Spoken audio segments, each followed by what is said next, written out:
7:01, we'll call the meeting to order. Mr. Billing, would you please lead us in the Pledge of Allegiance? I pledge allegiance to the flag of the United States of America and to the republic for which it stands, one nation, under God, indivisible, with liberty and justice for all.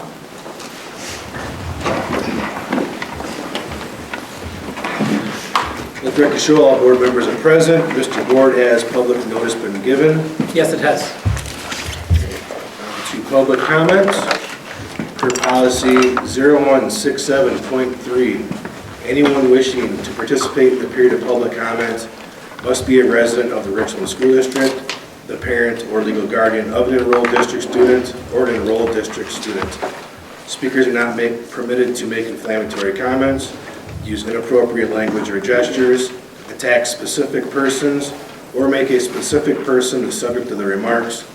Please see policy 0167.3 for a complete list of requirements and restrictions. If a person is unable to adhere to these rules, they may be directed to end their comments. And I have a request for public comment from Ms. Jessica Taylor.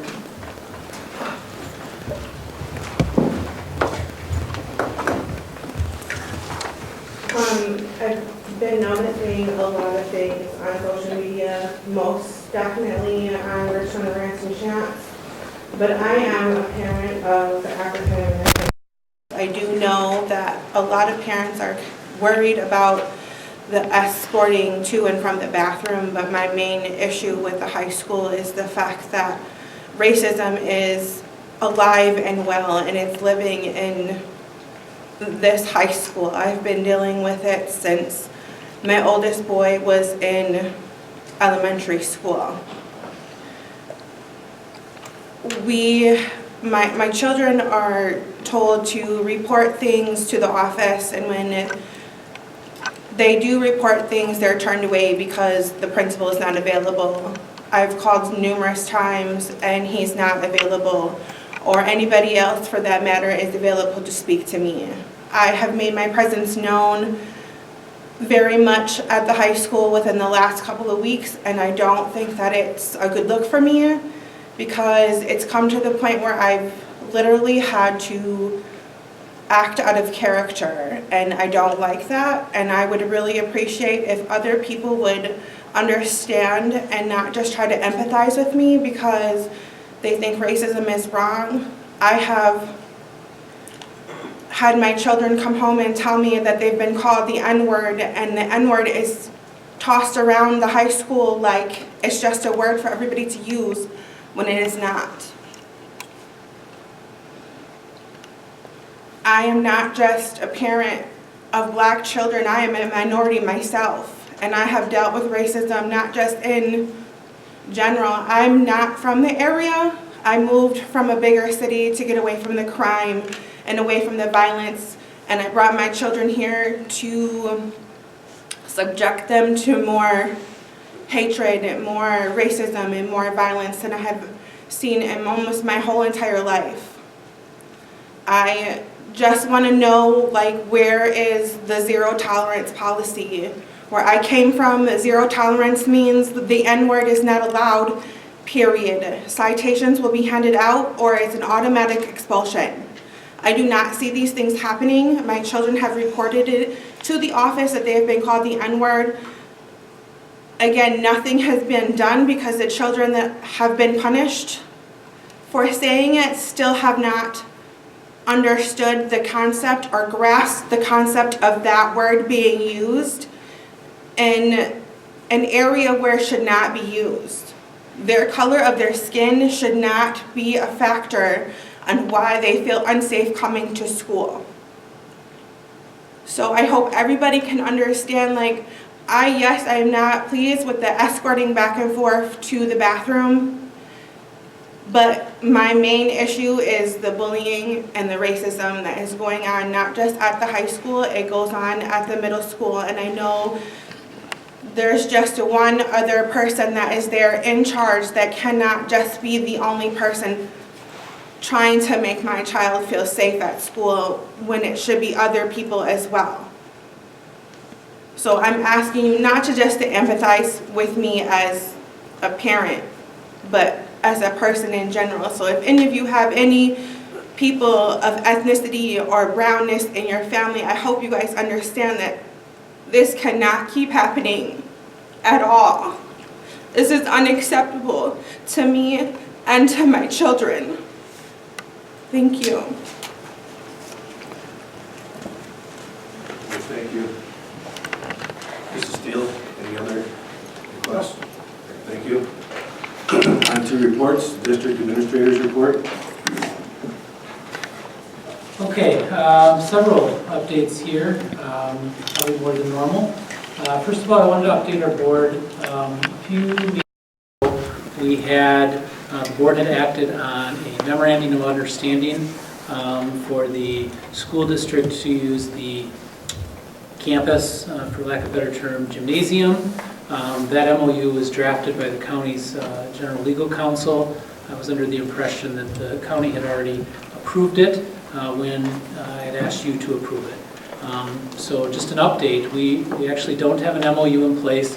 The interim administrators at the county, they met with myself and the general legal counsel 10 days or so ago, and we worked out any questions that they had regarding it. I relayed that this is something that we had had in place for several years prior to the UW-Platteville Richland system pulling out of the county land. It was then going to go to the campus reconfiguration meeting last Tuesday night, and then subsequently to the county board for approval after that on the same night. Long story short, the campus reconfiguration committee tabled or postponed that action, and so just letting you know that I know that I had reported that we have an MOU in place. While our board has signed it, it is not officially in place yet, and I'm not sure that we will have one in place until at least mid-April, maybe closer to the end of April, and if there's any more delays, it could be into May. So I just wanted to make sure that the board and public knew that we actually don't have access to the campus gym as of right now. Second thing, totally switching gears, just an update on our concession stand fire that occurred here several weeks ago now. We had insurance adjusters, folks from Nexus, everybody working together on site, I believe either a week ago today or 2 weeks ago today. Time kind of blurs together, but recently, and they did generally agree on the likely cause of the fire. They cannot say with 100% certainty what happened, but there's a wall-mounted heater in one of the rooms, and that the fan in that heater was faulty and stopped blowing air. And as a result, there was heat buildup that occurred, and one of the nails that was adhering the heater to the ceiling was attached, of course, to a wood floor joist. That nail conducted heat from the heater, because there was no fan to blow the heat away, so much that it transferred the heat to the wood, which created a spark, which then created the fire. Mr. Jones, I thought I saw him here. He is here in the blue in the back, and out in the hallway. He will have that heater. He showed it to the Buildings and Property Committee last week. There are committee meetings that will be here for the board to look at. You can see a heated spot on the back of that heater, and then again likely causes it the heat transferred from that nail into the wood, and that's what started on fire. So never know for sure since no one was down there, but that is the likely cause. Certainly no foul play is being considered at this point in time. Update number 3. You can see that there's been some change happening here in this high school IMC. The books are off the old shelves. We believe that shelving was purchased in 1972. So several years old, 53 years or so, have been transferred to the new shelves. You can definitely see that there's going to be some sightline improvements that are occurring. Demco is coming next week to complete the reconfiguration of the IMC. So new furniture and all of that has been now in the works now for several months will come to fruition. And when we have our April 14th board meeting and even committee meetings in April, you should see complete renovation of the IMC, and encourage you and the public to take a look at that when students return on April 7th, I guess is what the date is. April 1st, Election Day. No joking there. It's actually Election Day as well as April Fool's Day. Local election, as far as the school board, we do just have the one seat vacancy. Mr. Huntemer is held, and Brian Miller is running unopposed at this point in time, but that will be our election day. Our board of canvassing will then be on Thursday, April 3rd. And then finally, because of the reconfiguration of the board, as it relates to post-election, committee meetings that are normally going to be held, normally would have been held on April 23rd, are going to be moved up 2 weeks, and they will be, all 4 of those will be held on Wednesday, April 9th. And that will allow us to, the committees to tie up any last minute information that they want, still be able to have the board act on it on April 14th, and then reorganization for the board will happen on April 28th. So, a lot of information there. Happy to answer any questions the board may have regarding any of those 5 things. With regard to the MOU with the gymnasium over at the former campus, were there any activities already planned that will be affected by the non-official? Yeah, we have not. We've been trying to make do for the entire year until we had an MOU in place. We were hoping that some of our spring sports can use it. They're not going to have to go to other facilities. They'll be more crammed in our space here at the high school when there's inclement weather, and the field next to the campus is also part of that MOU, and so we'll have to use the space that we have. So not necessarily planned, but certainly will be impacted. Thank you. Yeah. Can I ask, what seems to be the holdup with the county board? I'm not on the county board, so I don't know. There might be some information out. Yeah, I Because don't if know. they've had it and they've agreed to it, there's got to be something holding up, gumming up the work, so, thank you. Yeah.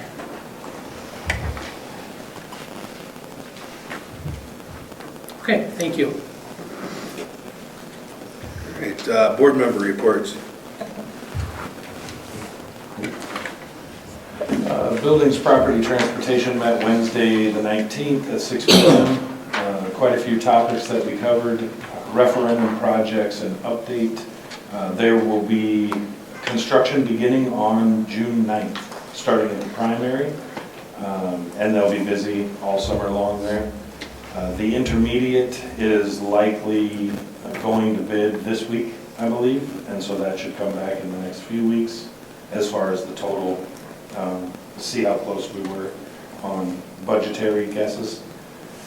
Number 2 was concession stand fire update, and to elaborate on what Mr. Ward said, the repairs are going to begin soon, and we now have access to it. Very limited personnel can, but apparently no work can begin until you have that access, so that's a positive thing. We had an insurance audit update from Wallace, Cooper, and Elliott. No, sorry, that's the next topic. Property liability, crime, and workers' comp insurance renewals, which I believe is on the agenda for later. An insurance audit update, which has to do with safety measures, extinguishers, CO2 detectors, signage, things like that, and those are being done, a list of them that are being worked through. We reviewed the facilities use and associated fees. That would be for, say, renting the IMC or the gym, and no changes this year to the costs. We got vehicle updates and replacement plan, nothing to report other than just discussion. We covered an IMC upgrade proposal for the primary and the intermediate. There'll be more on that topic in the future. And then 24-25 schedule updates. Next, curriculum assessment and public relations met at 7:30 on March 19th. Item number 1 on the consent agenda is the school events on Wednesday, Sunday, and holidays. We moved that to the full board. We talked about 2025 summer school. That was moved to the board for full at a later time, I believe. 25-26 student activity code changes. It It was done mostly to simplify and clean up some of the language, which we've approved to move to the next step. We have an action item on tonight's agenda for 25-26 alternative education options and updates on that. Goals and priorities, we have moved to the full board out of committee. We also covered the IMC proposals, as mentioned before, and 24-25 schedule at a glance. The Richland School District Foundation met on March 17th. We had the normal scholarship information update from our guidance department.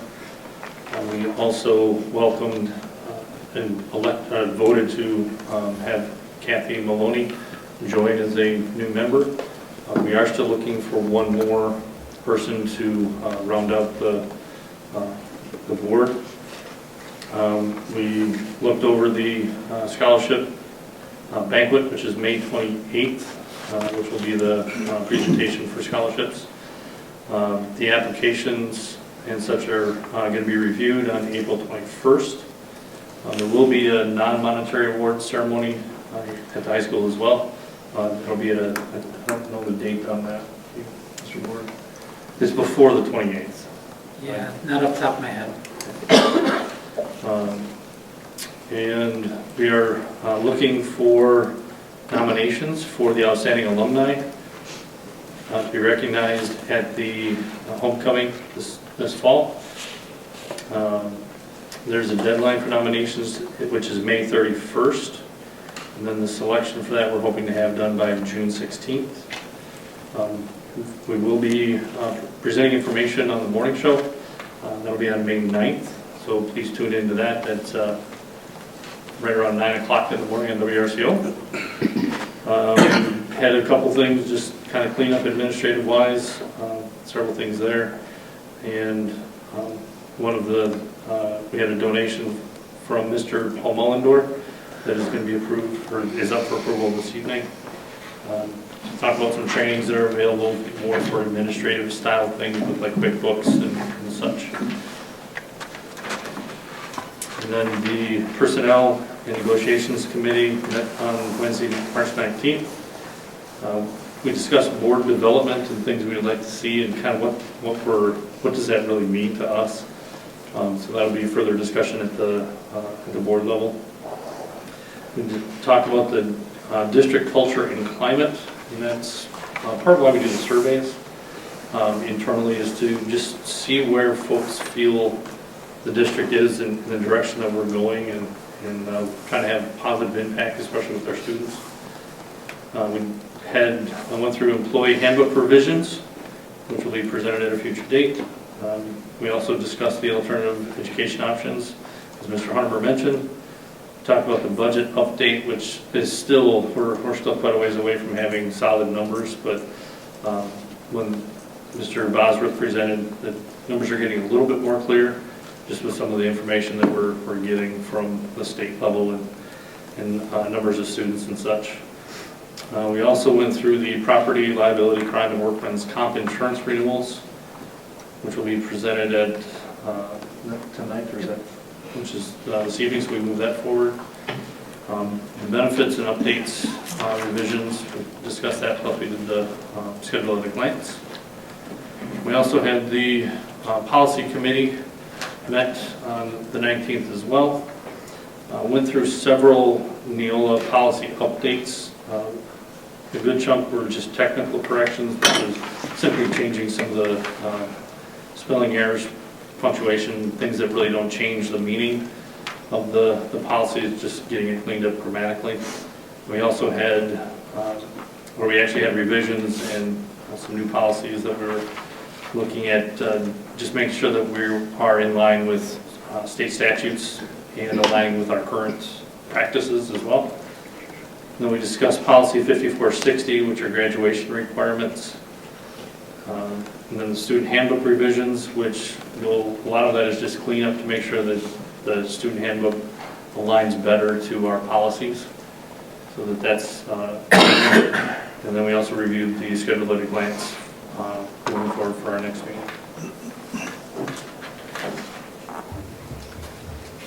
Okay,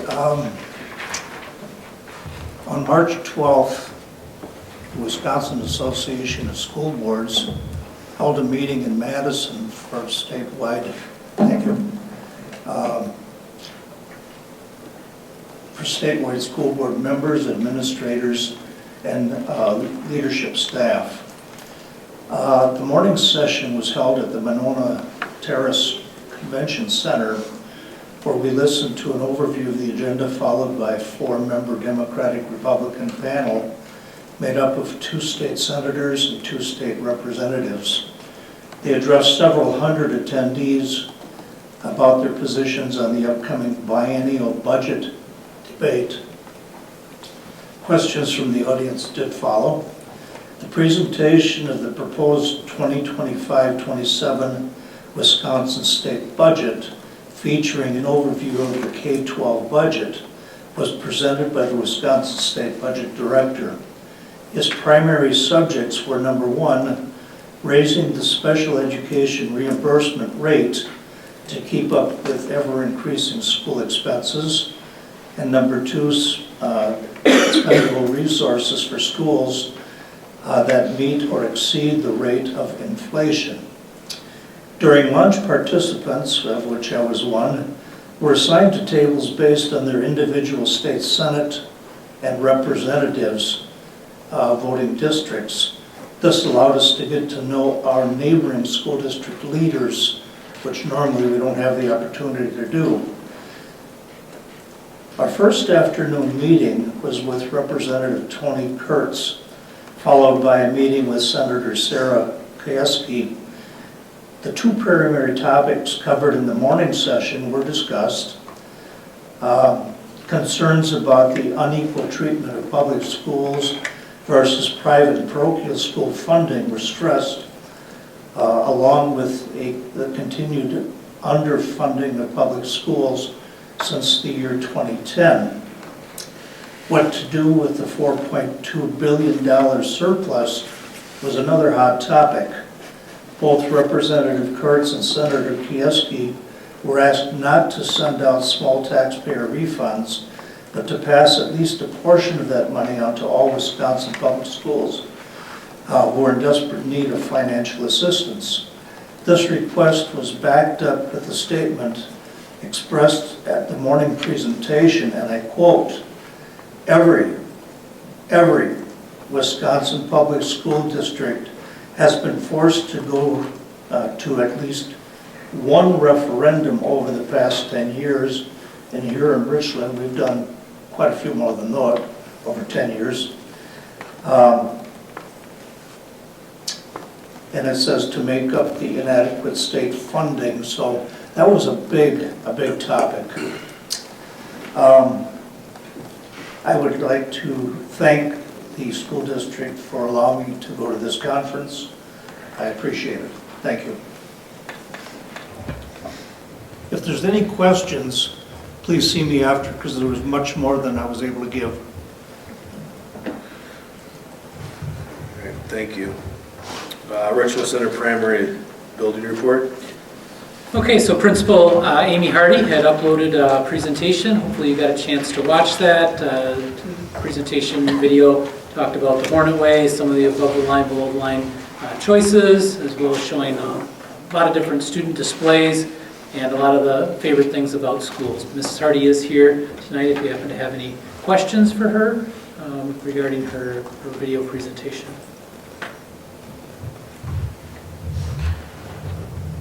Okay, thank you, Mrs. Hardy. Richland Center intermediate building report. Okay, similarly, Mrs. Principal Lisa Brown had a video presentation. Her presentation centered around, again, I'm hoping everybody saw that, just the highlights of some of the curriculum work, some of the exams and data diving that they're doing, some of the professional development opportunities with the staff, presentations for students that they've had, box out bullying, etc., as well as some referendum planning to name a few. But again, Mrs. Brown is here tonight. If you had any questions for her regarding her presentation on the Richland Center Intermediate School.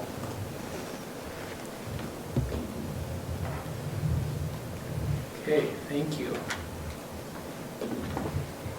Richland Center High School building report.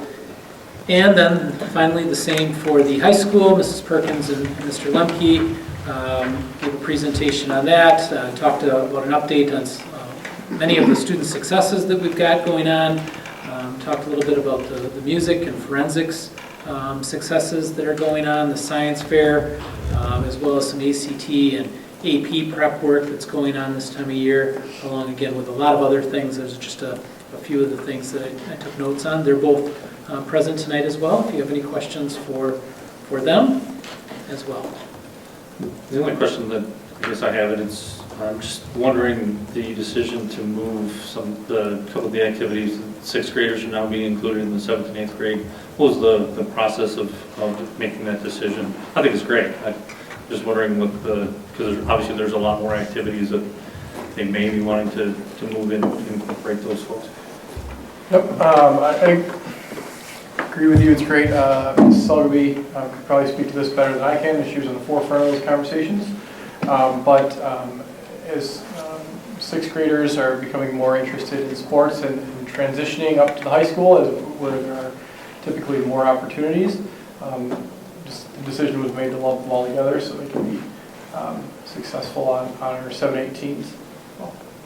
Especially when we've noticed some of the 7th and 8th grade teams having fewer students. This would allow us to Definitely helps with numbers. try to get them involved a little earlier at no real additional expense. Is that accurate? Yes.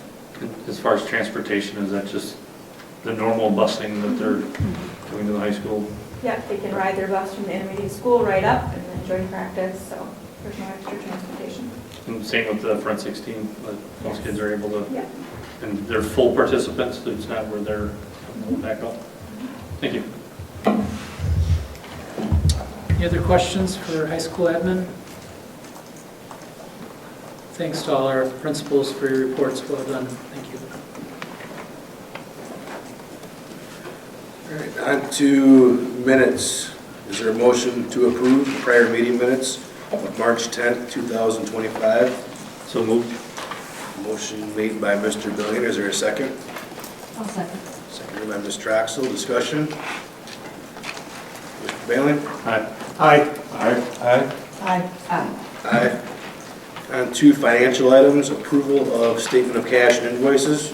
I move we approve the statement of cash dated March 18th, 2025, and approve Community First Bank General Checking Account checks number 87095 through 87120, ACH number 242502907 through 242502952, EFT numbers 202400129 through 202400136, for a net total of $221,899.96. This is for the purpose of general operating costs of the district. All right, motion was made by Mr. Dowdna. Is there a second? I'll second. Seconded by Mr. Hunterberg. Mr. Bosworth, anything you want to point out or add? Nothing to add tonight. Thank you. Discussion?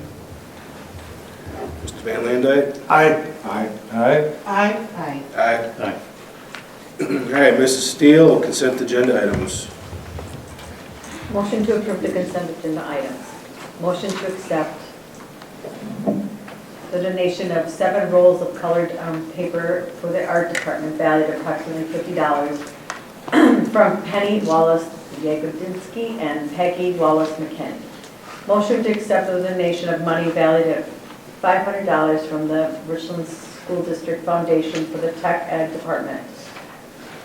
Mullendor donation.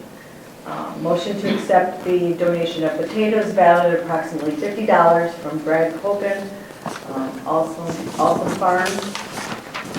Motion to accept the donation of 20 $10 movie theater gift cards valued at approximately $200 from the Club Scouts Pack 81. Motion to accept the donation of money valued at approximately $700 from the Partners for Prevention. Motion to accept the donation of mittens valued at approximately $90 from the Yuba Homemakers. Motion to accept a donation of 10 mouse pads valued at approximately $75 from Don Gollin.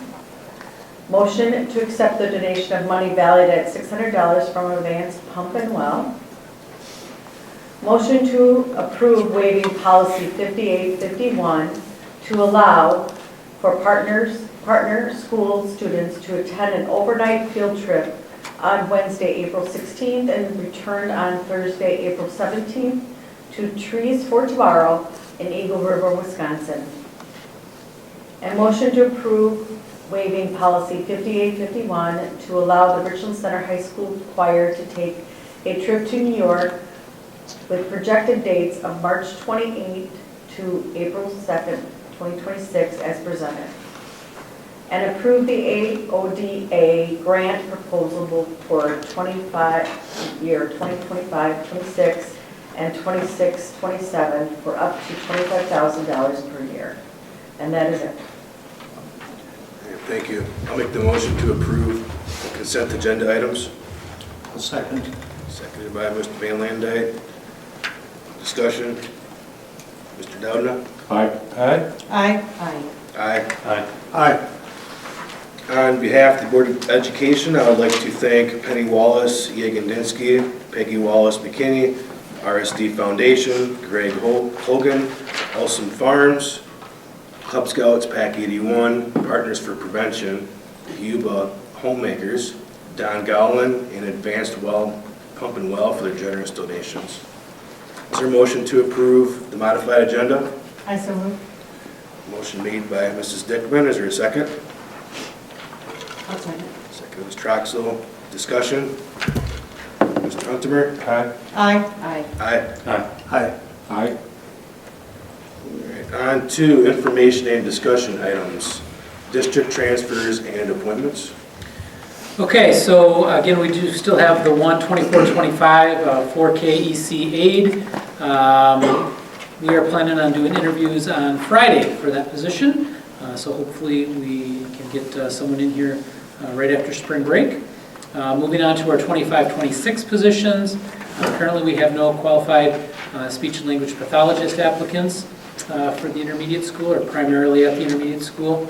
Our grade 2 teacher, we are tentatively planning on interviews for April 8th when we come back from spring break. Our 50% PE position at the intermediate school, hoping to conduct interviews later this week or the first part of next. And the same would be true for the special education teacher at the intermediate school. Our special education position at the primary school, interviews are planned for tomorrow. So again, we hope to have a candidate here by the next board meeting. And then finally, our math at the high school, hoping to wrap up interviews later this week or early next week is that. So fingers crossed, all things, with probably the exception of the speech and language pathologist, hope to have filled by the time we meet again here on the 14th. And if we're lucky, maybe we'll even get that taken care of. That's been a difficult one to fill. Any questions from the board? Thank you. All right, referendum projects update.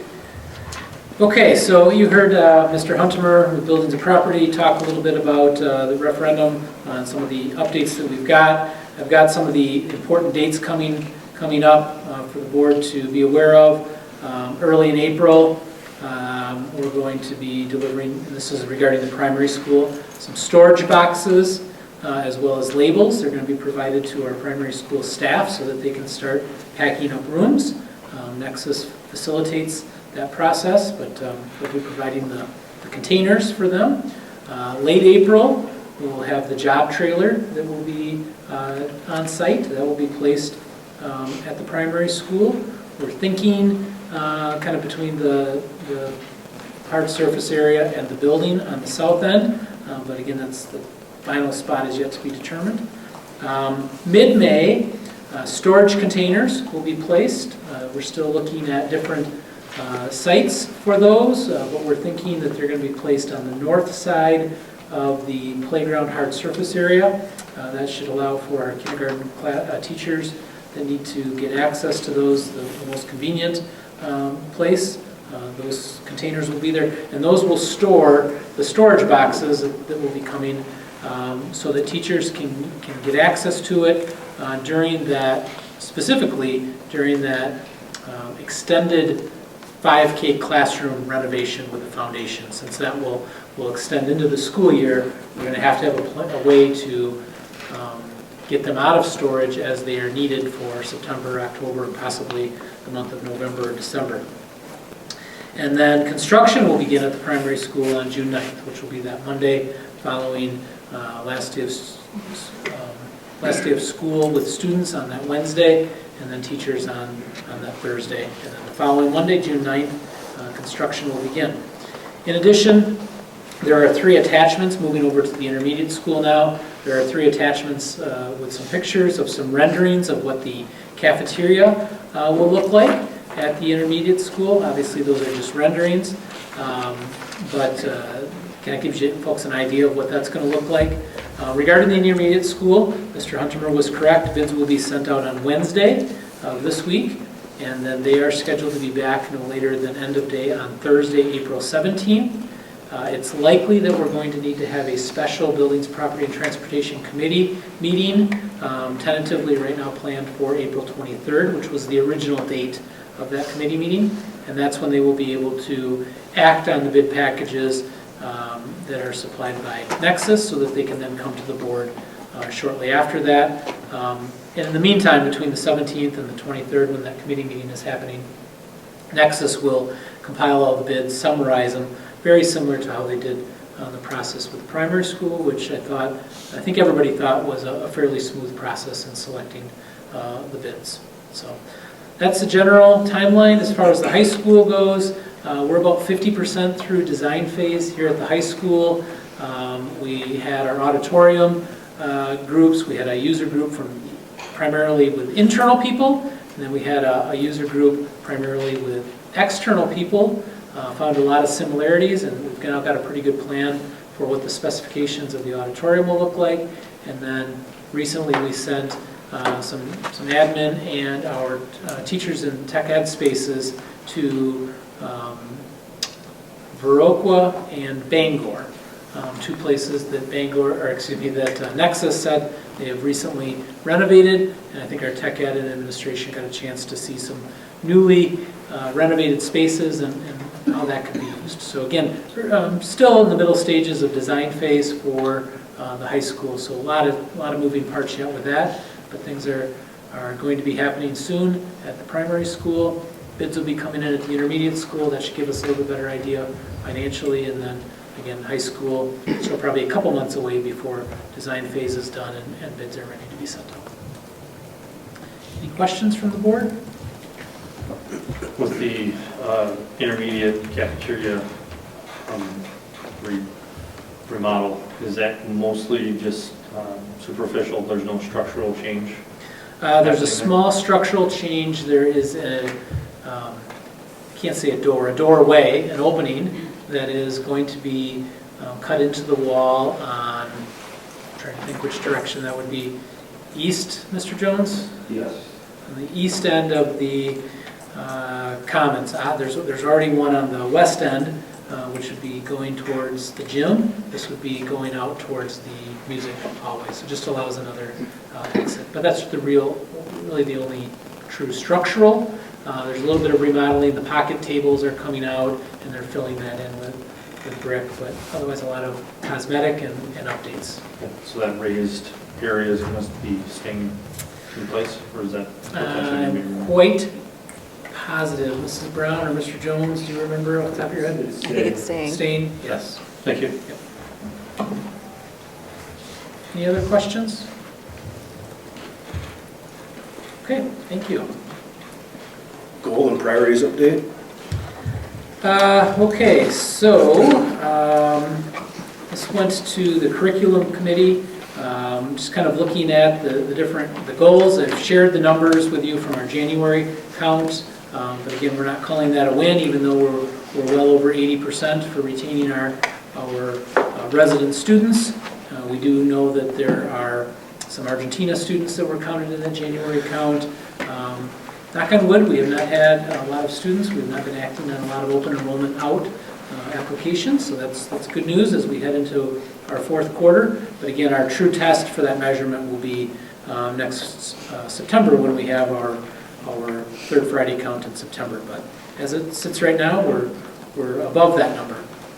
As far as the individual priorities to support the goals, talked about gathering data from students and the student experience.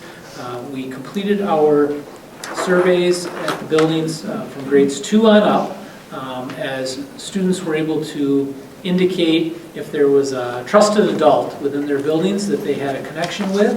And of the students that responded, we had 100% of our students say that they had a trusted adult that they could go to.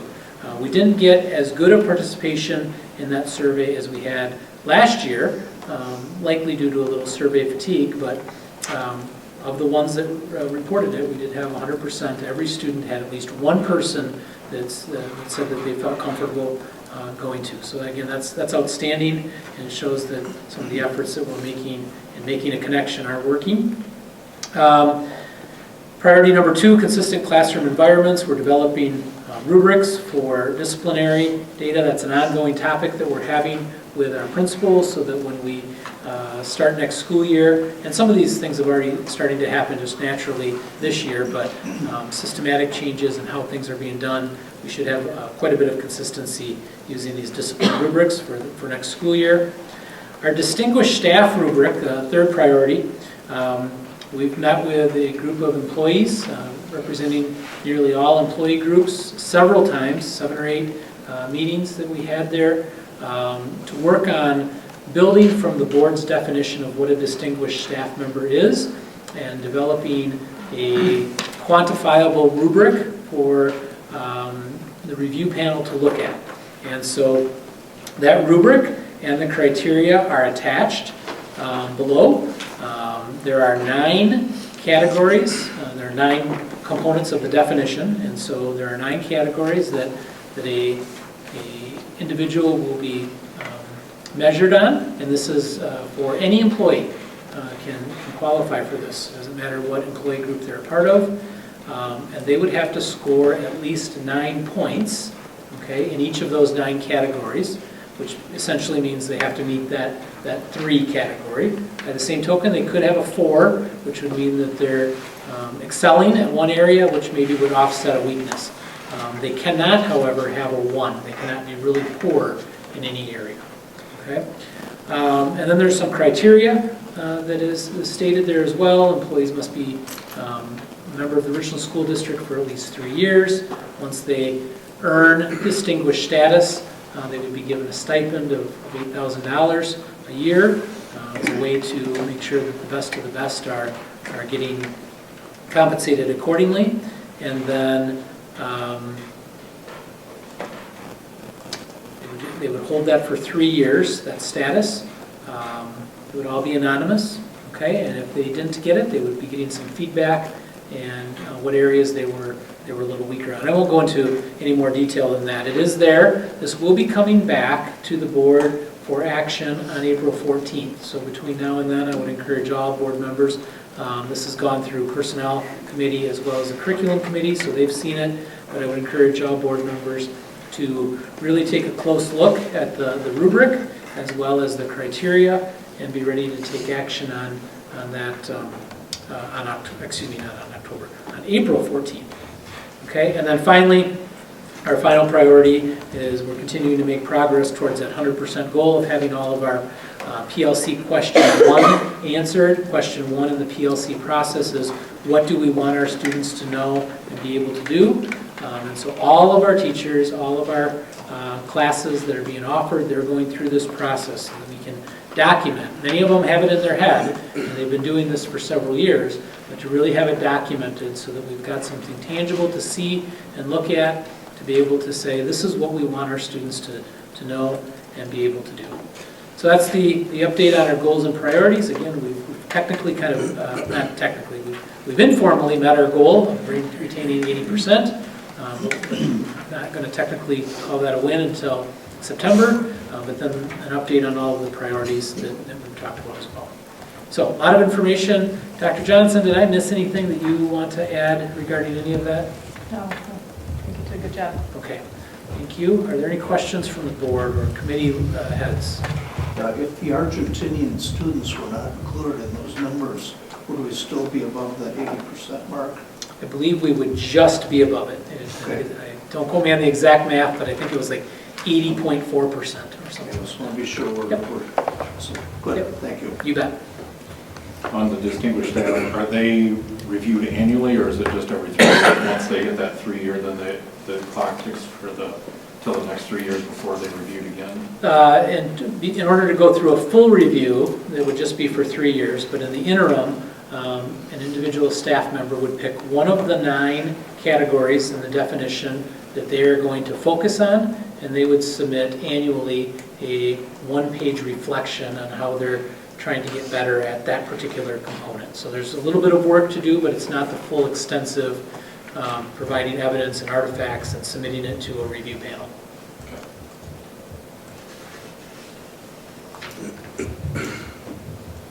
Okay, thank you. All right, on to action items. The donation of winter jackets from the Kiwanis Club of Richland Center. So this is a gift item. One board member had a conflict, so it's on action instead of on consent. So I don't think I need to explain it any further. I'm happy to answer questions if you have them. Is there a motion to accept the donation of winter jackets valued at approximately $75 from Kiwanis Club of Richland Center? So moved. Motion made by Mr. Bieling. Is there a second? Second. Seconded Mr. Dowdna. Discussion? Mrs. Dickman? Aye. Abstain. Aye. Aye. Aye. Aye. Aye. On behalf of the board, I would like to thank the Kiwanis Club of Richland Center for their generous donation. The Early College Credit Program, ECCP request for summer and fall 2025. Okay, so the board has seen this. It often comes twice a year for the board. State statutes require us to offer ECC program classes for students. When you look at the table, you'll see it's quite an extensive list. We do have a growing number of students taking advantage of this opportunity, but not every student will get will get every class that they've got listed there. Some of them are being listed as alternates. There are requirements on, not requirements, there are limitations on how many credits a student can earn over the course of their career in high school, and so obviously they can't exceed that. The legend, or the acronyms that are used, there's a table there that kind of explains the different categories. Second column from the right, you'll see a category, NCC plus FGR. When you see that, that means that there's no comparable course that we offer, and it fulfills a graduation requirement. And so in those cases, the district pays 75%, the student doesn't pay any, and then the state pays 25%. Actually, we pay it and they get reimbursed the 25%. When it says NCC plus DNFGR, and there are a couple of those near the top of the table, that means that there's no comparable course and it does not fulfill a graduation requirement. The student has likely met all of their graduation requirements. In that case, the district pays 25%, the student pays 25%, and the state pays 50%. And then finally, you'll see some that say DOCC, and that is the district offers a comparable course, and when those things happen, the student can still take those ECC courses, but the pupil would pay 100% of those. So again, this is something that we've done quite a bit. State requirement, it's in the statutes, and this is a list of our students who are looking to take courses this summer or next fall. High school admin is here if you have any specific questions, without getting into names, obviously, but specific questions about the program. Is there any indication as to how costly these programs would be? Well, they do end up, they do impact our budget, but again, the state says we have to pay for them, so we have to pay for our portion of it. But it is an increasing expense. So when they do take that course, about how much would that course cost? It's about $100 a credit, right above the table, estimated about $100 a credit. Thank you.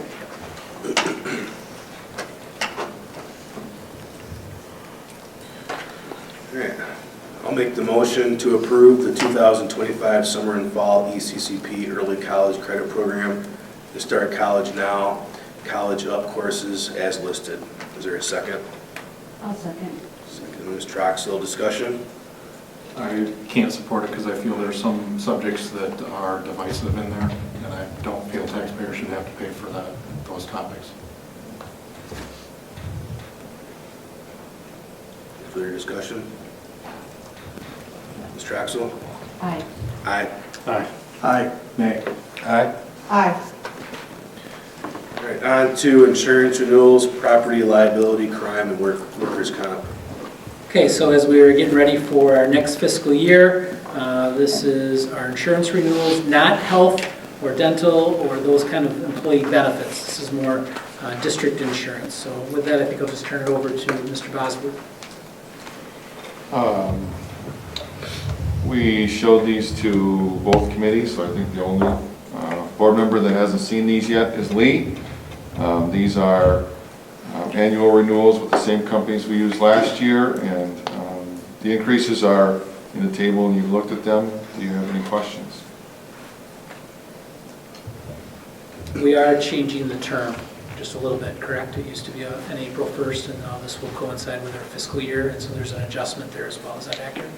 That's accurate, yeah. We would like to get these so they coincide with our fiscal year, so we need to run a 15-month renewal rather than 12-month.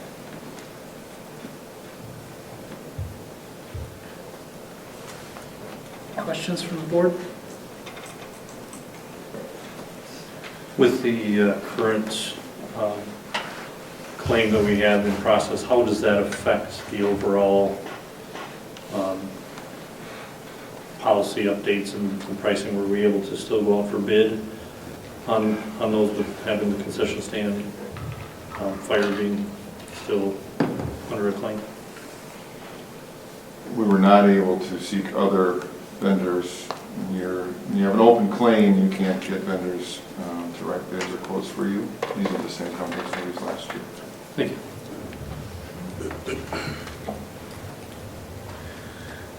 Is there a motion to approve the premiums beginning April 1st, 2025 through June 30th, 2026 for property, liability, crime, and workers' compensation insurance as presented at a combined 15-month cost of $231,677.44. I'll make that. Motion made by Mr. Huntemer. Is there a second? I'll second. Second, Mr. Bailey. Discussion? Aye. Aye. I was not here for the briefing, so I'll abstain. Aye. Aye. Aye. Abstain.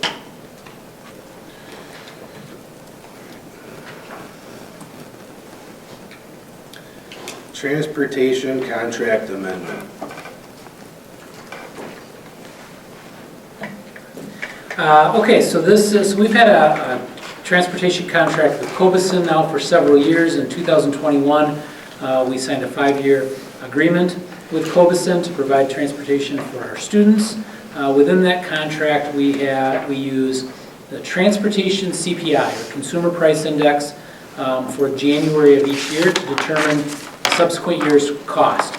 And within that contract, we have a floor of at least a minimum of 2% increase and a ceiling of 5% increase. Okay? When it's outside of those, then we have to enter into negotiations with the company. Last year, CPI was extremely high, I believe in the 8s or pushing 8. And so, 2 years ago, Mr. Cobeson worked with the district, and we were able to break that increase up over 2 years, put it at 5% the first year, and then a fixed cost of 3.5% the following year. This year, CPI is at 3%, right in the middle of our 2 and 5, or certainly within that range. However, Mr. Cobeson is seeing a huge increase in property and liability insurance for transporting students, up to 50%. And so he was asking, he made a request to our committee, and ultimately to our board, that was asking for an additional 2% increase. So instead of 3, it would go up to 5 This was brought to the Buildings, Property, and Transportation Committee.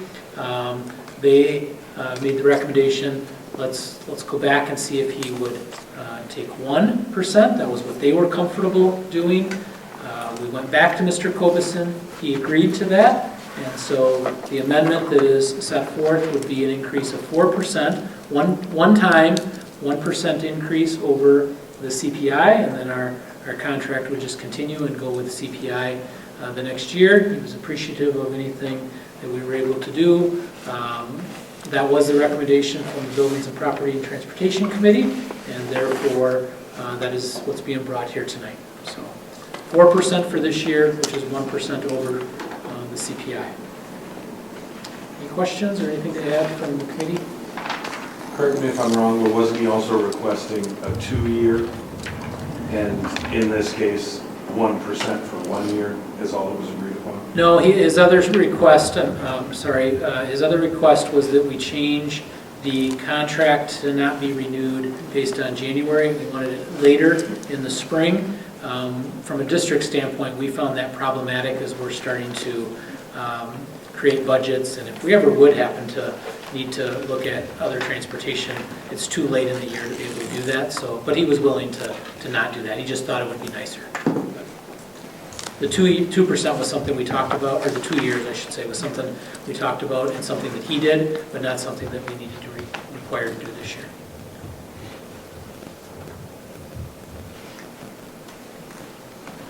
Okay. Is there a motion to accept the recommendation of the Buildings, Property, and Transportation Committee and approve a one-time increase of 4% on transportation costs for the 2025-26 school year with Cobison Buses Ltd.? So moved. Motion made by Mr. Dowden. Is there a second? Second. Seconded, Mr. Van Landijk. Discussion? Mr. Bailey? Aye. Aye. Aye. Aye. Aye. Aye. All right, 2025 Parent Perception Survey. Okay, so this is a survey, not to be confused with the recent survey that was approved by the board, which was the Youth Risk Behavior Survey. That survey was being given to students. A copy of those were going to be sent home to parents. Maybe have, and if not, will be in the near future. This survey is a parent perception survey. It goes directly to parents, and it is a survey that is a requirement of the Drug-Free Communities grant. And so Ithaca, which is also part of Richland County, they will be conducting the survey. We've conducted this survey in 2021 as well as 2023. I did update just today board docs with a copy of the survey in a PDF for those of you who may have trouble with the link. But again, this is a survey that's going out to parents for them to gauge their perception of some of the things that are happening in our community. Any questions? Do you know if there's a minimum requirement like there was for the student participation to? I do not believe there is. I don't know that with 100% certainty, but I believe that this is just data that we're collecting.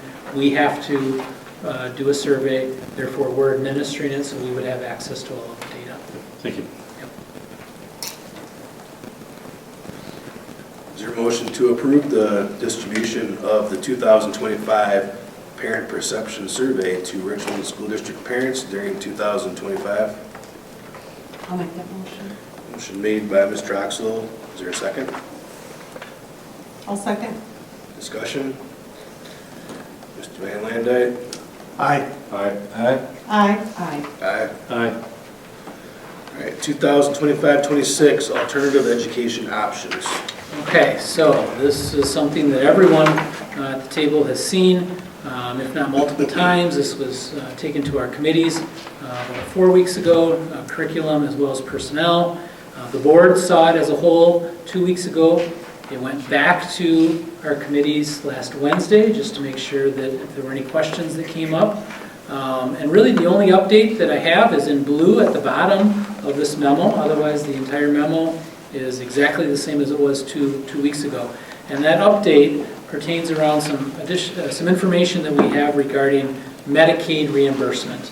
Okay, and so after talking with the accountant over at Motivate, which was one of the places that we're kind of modeling this after. Mr. Joe Semini spoke in depth with that, with their bookkeeper and accountant regarding Medicaid reimbursement, and we are highly confident that the Medicaid reimbursement will cover in full all of the wages and benefits and any employer obligations, with some surplus remaining for all of the behavioral techs. Okay, so the plan is with this particular program, every student that we have would have a one-to-one behavioral tech. It would be like a specially trained support staff aide. Okay, and so that cost, as our students increase, that number will increase.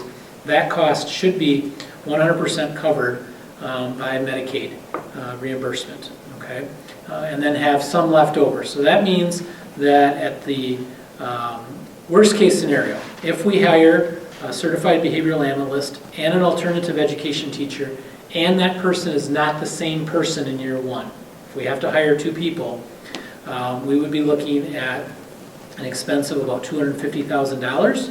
While we're not ready in year one, at least not at the start of year one, to open it up to neighboring districts to send students here. I shared with you that these other programs have up to a 2-year waiting list. There's definitely a high need in our area. We talked to neighboring schools.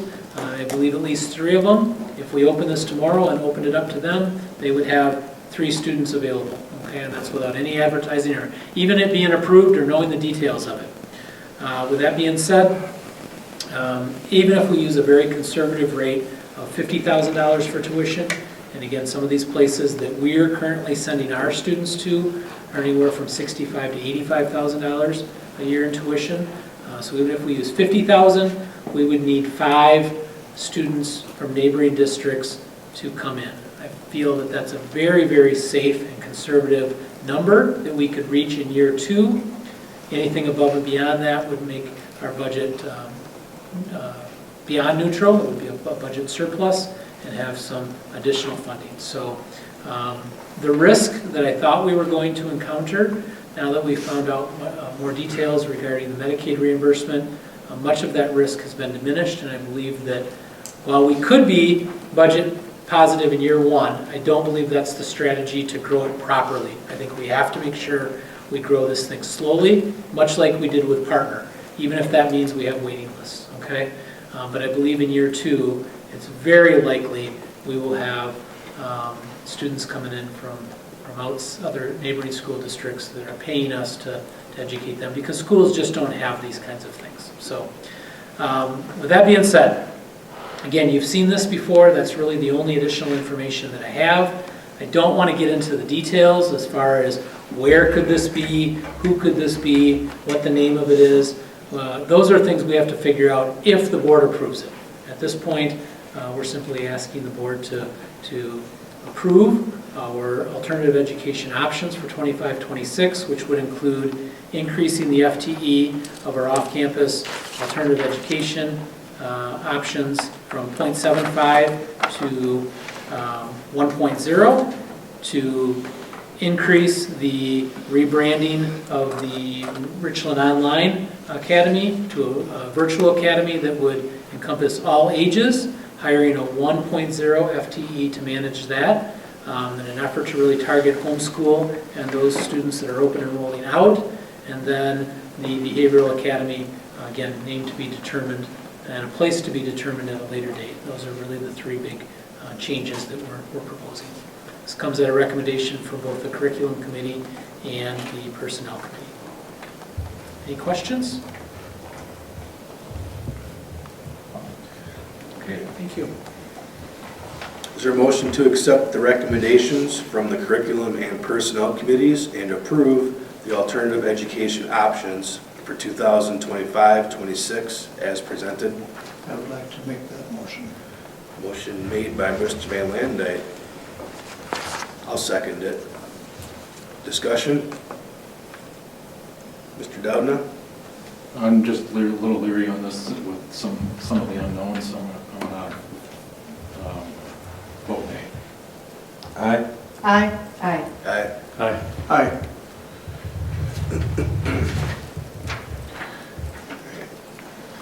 Make the motion to move into closed session pursuant to 19.851F of the Wisconsin statutes 118.125 to consider financial, medical, or disciplinary data of specific persons, and C, to consider an individual employee resignations.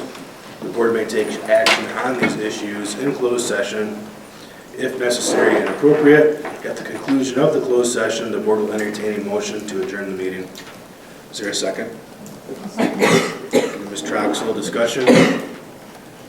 Mr. Huntemer? Aye. Aye. Aye. Aye. Aye. Aye. Thank you.